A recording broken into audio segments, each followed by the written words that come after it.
재림 준비입니다. 8절에서 10절까지는 사랑은 율법의 완성이다 라는 말씀이고요. 11절에 14절은 재림 준비입니다. 8절에 보면 피차 사랑의 빛 외에는 아무에게든지 아무 빛도 지지 말라. 사랑의 빛 외에 아무 빛도 지지 말라고 그랬습니다. 우리는 빚을 진 자입니까? 그리스도의 예수 그리스도의 무한하신 사랑을 받았기 때문에 사랑의 빚을 진 자입니다. 그런데 우리가 어떤 다른 사람에게 물질적인 빚을 져서는 안 되겠습니다. 사랑의 빚, 누가복음 마태복음 8장 24절부터 보면 마태복음 18장이죠. 우리는 하나님 앞에 1만 달란트도 더 되는 우리가 갚을 수 없는 그런 무한한 빚을, 사랑의 빚을 진 자입니다. 그래서 이 빚을 우리는 갚아야 됩니다. 조금이라도 갚아 나가야 돼요. 빚을 졌으면 갚아야 될 거 아니에요. 하나님으로부터 예수 그리스도를 통해서 무한한 사랑의 빚을 졌으면 그 빚을 갚아야 되는데요. 조금이라도 갚는 길은 뭐예요? 우리가 주님을 만날 수 없죠. 다른 사람에게 주님의 이름으로 사랑을 베푸는 거죠. 다른 사람에게 사랑의 빚을 갚는 겁니다. 그러니까 예수 그리스도의 사랑을 우리가 받았으니까 그 사랑을 다른 사람에게 나누는 거죠. 그래서 가장 크게 빚을 갚는다면 뭐가 있겠죠? 다른 사람에게 복음을 전해서 그 죽어가는 영혼을 건져내는 거겠죠. 이거보다 더 큰 사랑은 없어요. 뭐 배부르게 하고 맛있는 걸 주고 뭐 잘해주고 이런 도덕적인 선, 자비, 긍휼을 베푸는 것도 물론 해야 되겠습니다만은 가장 큰 거는 그 죽어가는 영혼을 어떻게 하는 거예요? 살려내는 거예요. 죽어가고 있는데 지금 비가 집중호우가 내려가지고 그 부여 우리 노재덕 장로님 고향이라는데 작년에도 그렇게 비가 많이 오더니 올해도 그렇게 비가 많이 와가지고 거기가 다 이렇게 막 다 잠기고 그랬다고 그래요. 그것도 밤에 쏟아져가지고 피할 길도 없고 홍수가 나서 떠내려가고 있는데 잘 살아라 막 그러면 돼요? 어떻게 해야 돼요?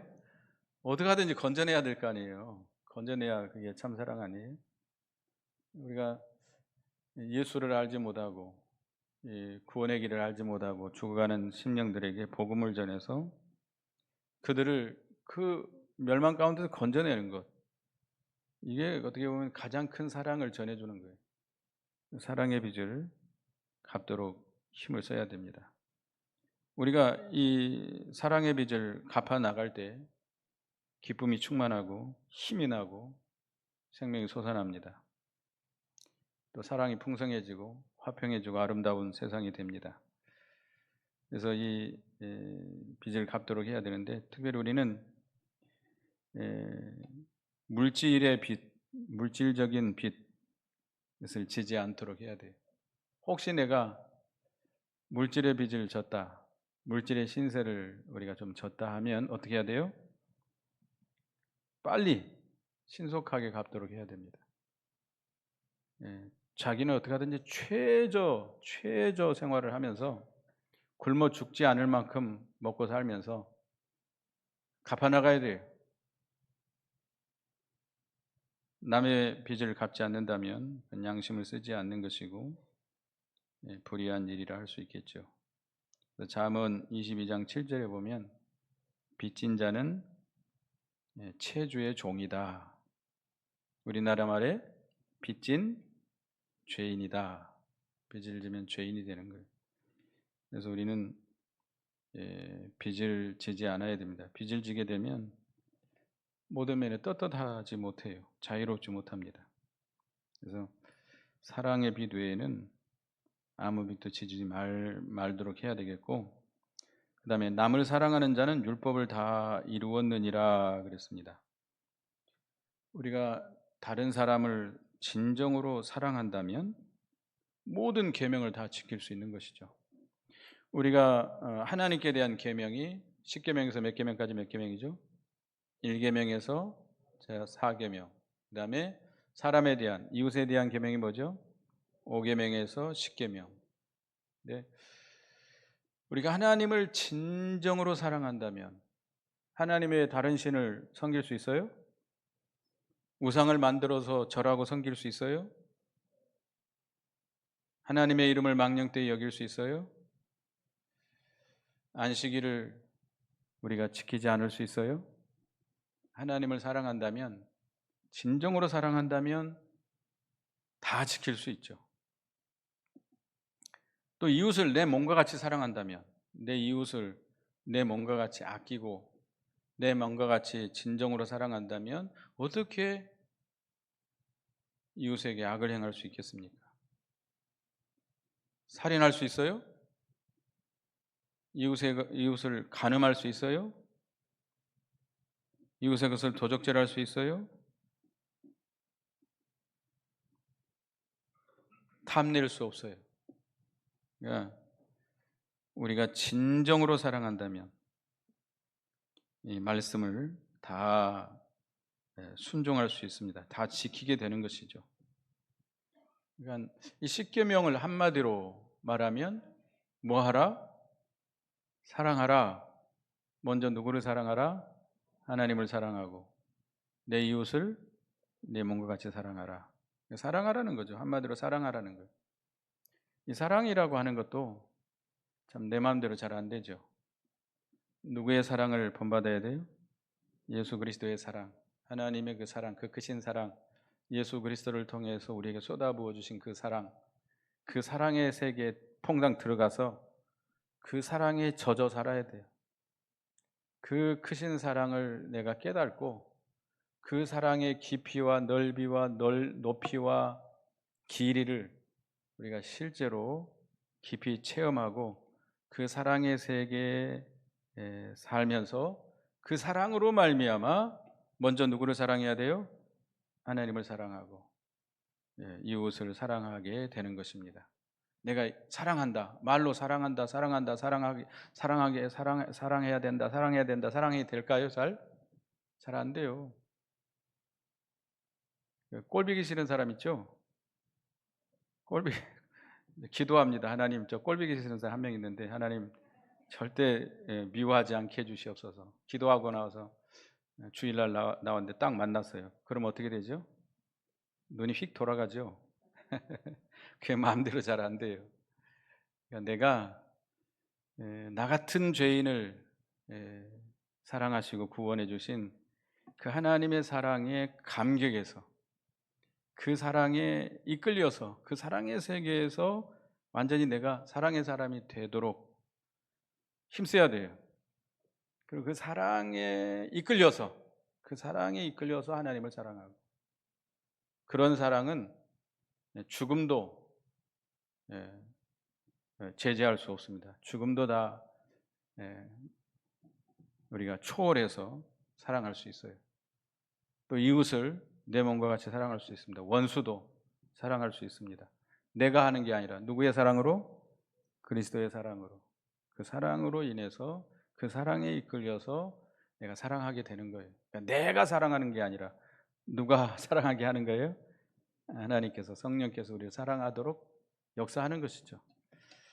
그렇게 사랑한다면 율법을 다 지키게 되는 것입니다.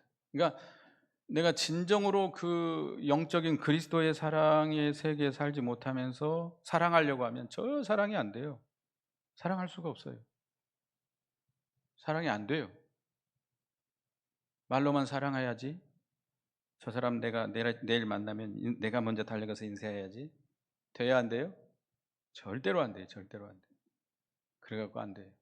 우리가 먼저 나 같은 죄인을 사랑하신 주님의 사랑의 세계에 들어가서 그 사랑에 이끌려서 우리가 해야 되겠습니다. 그래서 우리 본문 10절 보겠습니다. 10절 읽어보겠습니다. 시작. 사랑은 이웃에게 악을 행하지 아니하나니 그러므로 사랑은 율법의 완성이니라. 이웃을 사랑하면 사랑하는 자는 이웃에게 악을 행하지 않는다. 이웃에게 손해를 줘요? 이웃을 기분 나쁘게 해요? 이웃에게 욕을 해요? 저주를 해요? 절대로 악을 행치 않죠. 이웃에게 악을 행하면 그들이 손해를 보고 상처를 입기 때문입니다. 그래서 우리가 사랑한다고 하면서 이웃에게 상처를 주고 손해를 주고 그런다고 한다면 그건 진정한 사랑이 아니죠. 다른 사람을 불평하고 원망하고 미워하고 속이고 간음하고 거짓 증거하고 거짓말하고 탐내고 살인하는 것은 사랑하지 않기 때문에, 사랑이 없기 때문이죠. 내 속에 사랑이 없기 때문에 그런 악이 나오는 거예요. 악이 나오는 거예요. 내 속에 사랑, 주님의 사랑, 넘치는 그리스도의 사랑이 내게 역사하지 않기 때문에, 내 속에 그런 사랑의 역사가 없기 때문에 사랑이 안 나와요. 절대 안 나와요. 인간의 노력으로는 안 돼요. 아무리 사랑하려고 해도 안 돼요. 그래서 우리는 주님의 사랑으로 말미암아 이웃을 사랑해야 됩니다. 그래서 사랑은 율법의 뭐다? 완성이다. 그래서 우리는 사랑의 빛 외에는 지지 말고 사랑으로 율법을 다 지켜나가는 우리가 되어야 되겠습니다. 이 사랑이라고 하는 것은 어떤 사랑이에요? 영적인 사랑, 하나님의 사랑이에요. 그러니까 내가 먼저 그 사랑의 사람이 되도록, 그러니까 예수 그리스도를 통해서 우리에게 나타내신 그 사랑을 진정으로 깨달아 가도록 해야 돼. 깨달아야 돼. 그 사랑에 내가 감격, 감동, 감격해서 그 사랑에 이끌려 살아가야 돼. 그러면 이웃을 사랑할 수 있습니다. 원수도 사랑할 수 있습니다. 예. 그 다음에 이제 11절부터 14절은 재림 준비입니다. 11절 읽어보겠습니다. 시작. 또한 너희가 이 시기를 알거니와 자다가 깰 때가 벌써 되었으니 이는 이제 우리의 구원이 처음 믿을 때보다 가까웠음이니라. 또한 너희가 이 시기를 알거니와, 예수님께서 그 유대인들과 제자들에게 너희가 천기는 분별할 줄 알면서 이 시대는 분별할 줄 모른다고 책망했습니다. 음란하고 악한 세대라고 책망을 했습니다.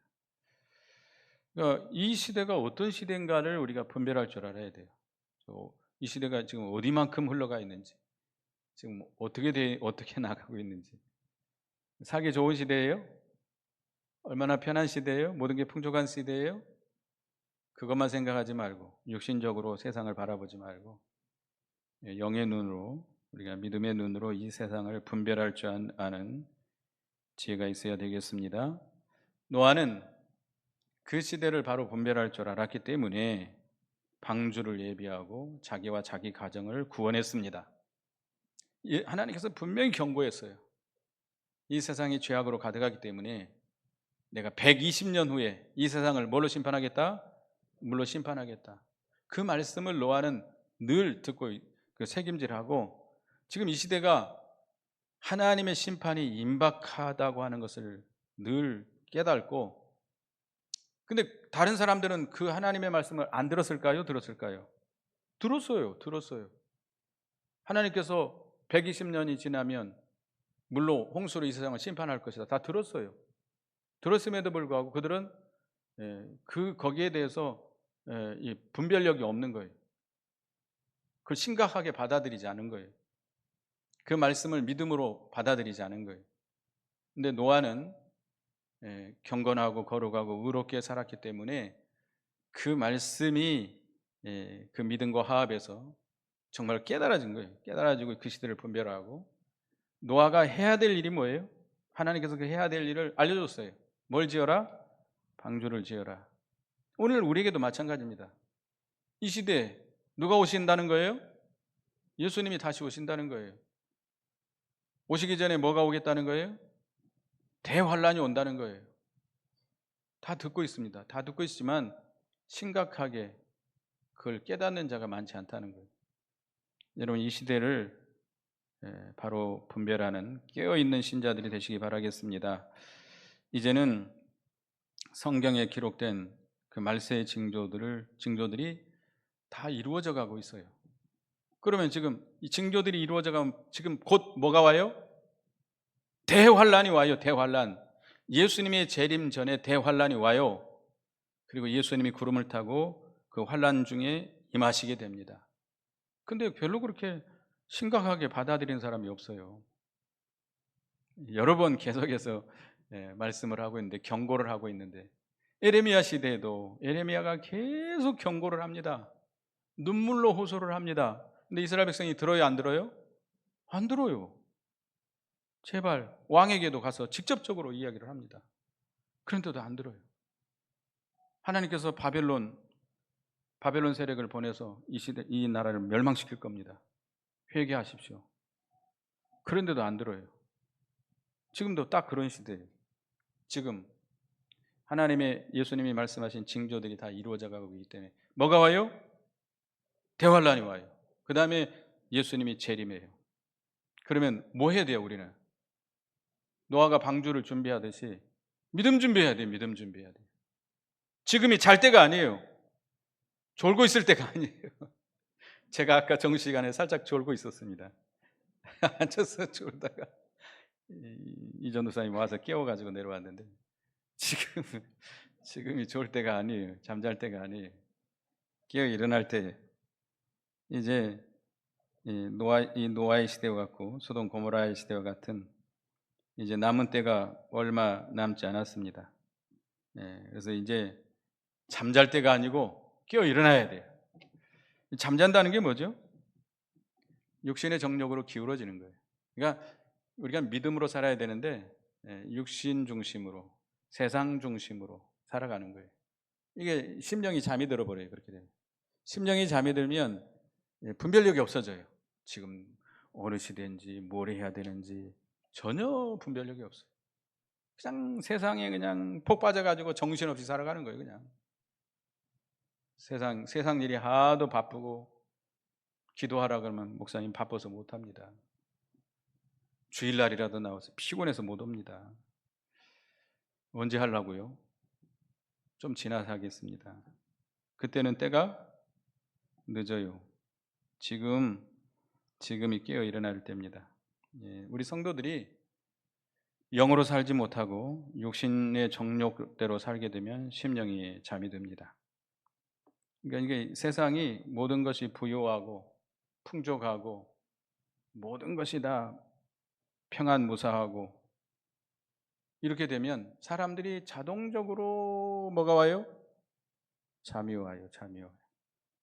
그건 어쩔 수가 없어요. 우리는 육신을 가지고 있기 때문에 여러분, 모든 것이 다 풍족하고 어려움이 없고 모든 일이 다 뭐 괜찮게 잘 돌아가고 그러면 별로 그렇게 막 믿음 쓰려고 애를 쓰지도 않고 기도하려고 애도 쓰지도 않고 그냥 육신의 정욕을 따라서 그냥 육신 중심으로, 세상 중심으로 살아가게 됩니다. 심령이 잠이 들게 되는 것이죠. 이제는 거기서 어떻게 해야 돼요? 깨어 일어나야 돼요. 지금 잠잘 때가 아니에요. 지금 뭐가 오고 있어요? 대환란이 오고 있어요. 대환란. 지금요, 이 기후재앙, 자연재해가 어마어마하게 많이 일어나고 있죠. 우리나라는 그래도 그렇게 심각하지 않습니다. 방금 제가 아침에 뉴스 봤는데 제가 이야기했죠. 아르헨티나는 겨울이 돼도 0도 이하로 안 떨어진대요. 근데 지금은 어마어마하게 추워요. 다 얼어붙어 버렸대요.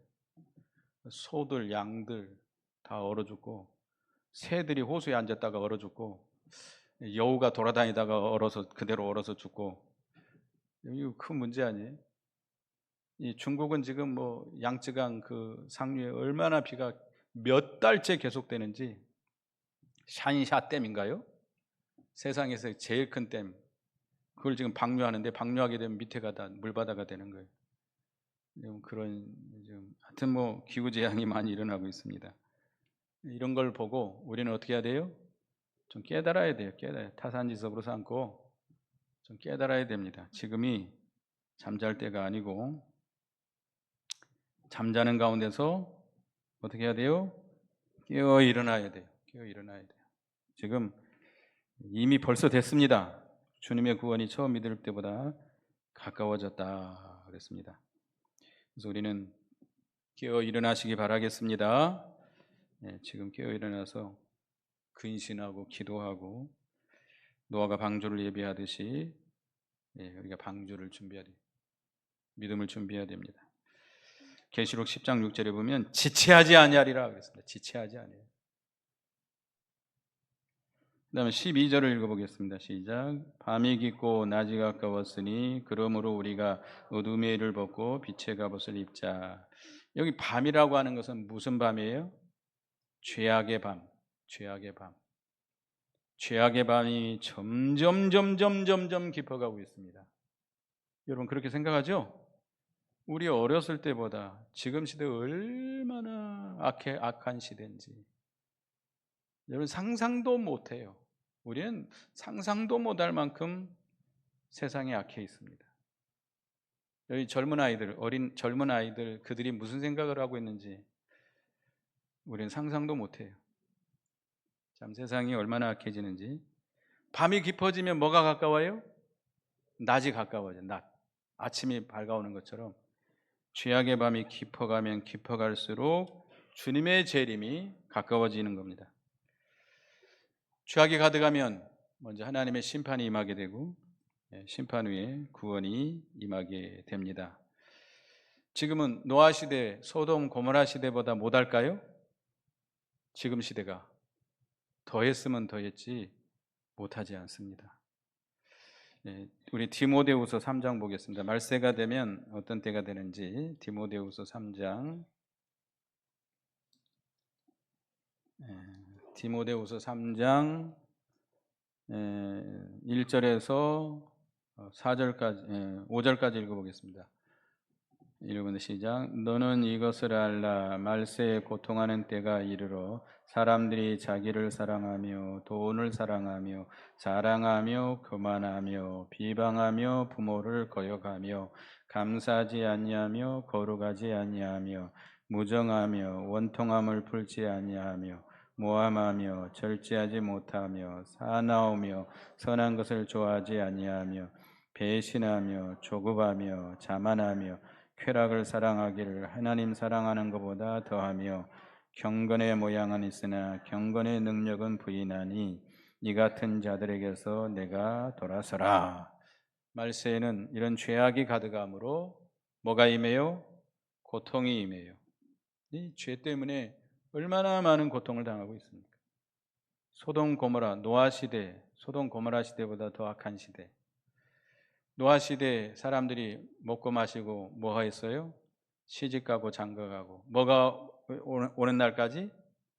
홍수가 땅에 내리는 그날까지 그들은 죄를 지었어요.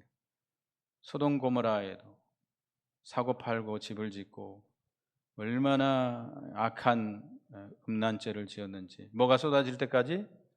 유황불이 쏟아질 때까지 깨달지 못하고 계속 죄를 짓고 있었어요. 지금도 마찬가지입니다. 이 말세에도 악이 세상에 가득 찼고 악한 자는 점점 더 악해져 가고 있고 악한 자가 세력을 얻어서 성도들을 핍박하는 그런 시대를 맞이하고 있습니다. 이제 예수님 재림하시기 전에 이 적그리스도의 세력이 온 세계적으로 세력을 잡아가지고 교회를 핍박하게 됩니다. 이게 이제 대환란의 시대예요. 그런 시대가 이제 다가가고 있는데, 그러나 죄악의 밤이 깊어가면 반드시 누가 오세요? 예수님 재림하셔서 악한 자들을 심판하시고 성도들을 구원하게 됩니다. 우리가 뭐 아무리 핍박을 받아도 우리 주님이 함께 하시고 다 감당할 수 있을 만큼 우리에게 주십니다. 그래서 우리는 어둠의 일을 벗어버리고 빛의 갑옷을 입자. 어둠의 일은 이제 13절에 나옵니다. 13절에 나오고요. 빛의 갑옷을 입어야 됩니다. 빛의 갑옷은 의와 진리와 거룩함으로 그리스도의 형상을 입어나가는 걸 가리킵니다. 이 빛의 갑옷을 입어나가야, 그리스도의 형상을 우리가 입어나가야만이 마귀의 공격을 우리가 막을 수 있고 어둠의 세력, 악한 세력을 이겨나갈 수 있습니다. 그러니까 믿음을 준비해서 우리가 그리스도의 형상을 많이 닮아가야 돼요. 이 편안한 시대, 잠시 고요 시대에 우리가 믿음을 지켜서 우리가 이 빛의 갑옷을 입어나가야 돼요.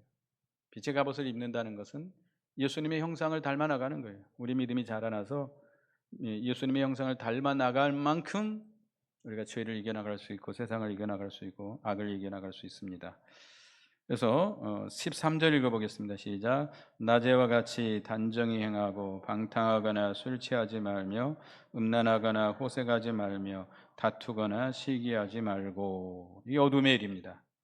우리는 단정히 행해야 된다. 낮에 속한 자들이기 때문에 낮에와 같이 단정히 행해야 된다. 단정이라고 하는 것은 신앙 양심에서부터 나오는 올바른 말과 생각과 행동을 의미합니다.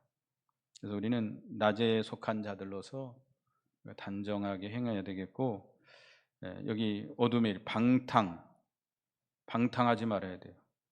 방탕하면 안 돼요. 방탕이라고 하는 것은 육신의 욕심에 이어서 무절제하게 나가는 거죠. 욕심에 끌려서 무절제하게 나가는 거예요. 자유방종하는 거예요. 요즘 아이들이 절제할 줄 모르죠.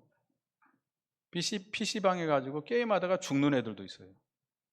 게임하다가 먹지도 않고 잠도 안 자고 계속 게임만 해요. 특별히 요즘은 안 나요. 옛날에 한번 나왔죠. 애기 엄마가 애기 놔놓고 게임에 미쳐가지고 애기가 굶어 죽는지도 모르고 게임방에 가서 게임하고 앉아 있는 거예요. 이게 정신이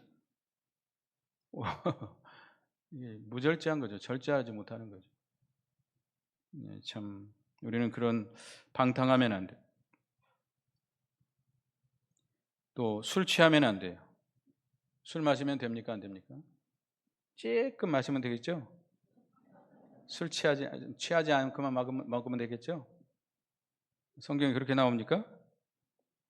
취하는 것은 언제부터 취해요? 한 잔 마실 때부터 취해요. 한 잔 마실 때부터.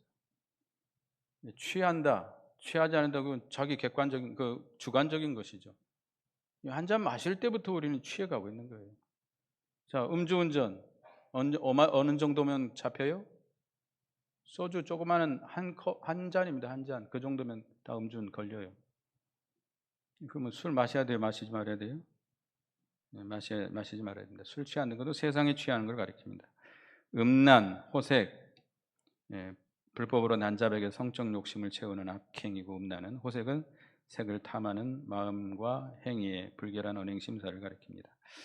그래서 우리는 음란하고 호색하지 말고, 또 뭐 하지 말고 다투거나 시기하지 말아야 된다. 왜 다퉈요? 왜 싸우고 다퉈요?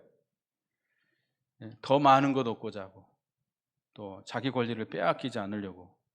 결국은 싸우는 정욕 때문에 싸우는 거예요. 그 욕심 때문에 싸우는 거예요. 욕심 때문에. 어떤 사람은 더 갖고자 해야 싸우고, 어떤 사람은 안 뺏기려고 싸우고.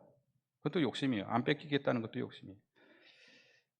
더 높아지려고, 자기 마음대로 하려고, 자기 주장대로 하려고 싸우고 다툽니다. 근데 하여튼 이런 어둠의 일을 우리는 벗어버리고 단정히 행해야 됩니다. 누가복음 21장 34절, 누가복음 21장 34절을 보겠습니다.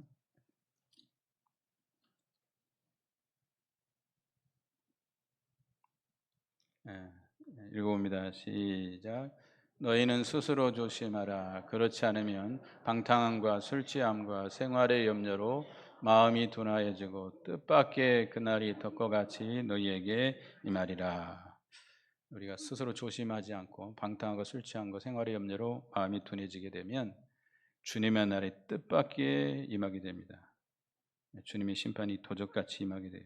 그래서 우리는 이 어둠의 일을 벗어버리고 그 다음에 14절 읽어보겠습니다. 시작. 오직 주 예수 그리스도로 옷 입고 정력을 위하여 육신의 일을 도모하지 말라.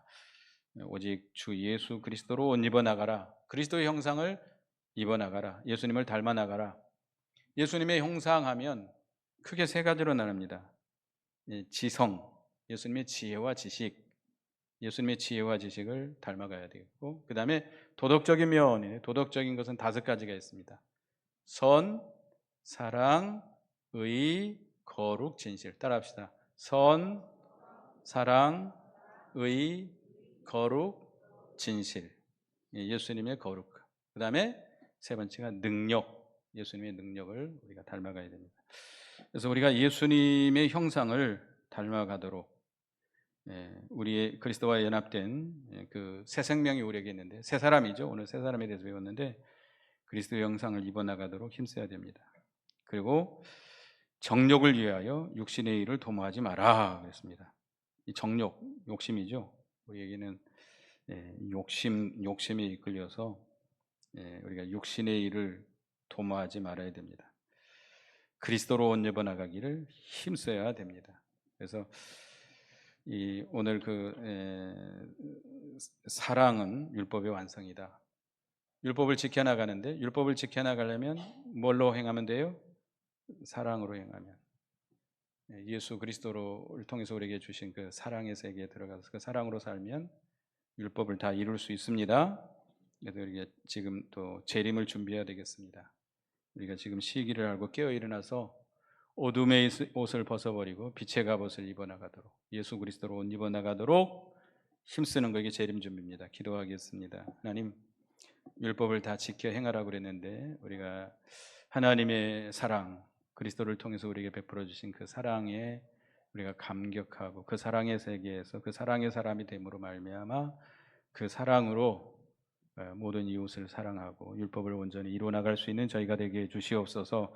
이 시기를 분별하고 깨어 일어나서, 잠자는 자에서 깨어 일어나서 어둠의 옷을 벗어버리고 빛의 갑옷을 입고 예수 그리스도로 옷 입어 나가기를 힘써서 주님의 재림을 잘 준비하는 저희가 되게 해 주시옵소서. 예수님의 이름으로 기도드리옵나이다. 아멘.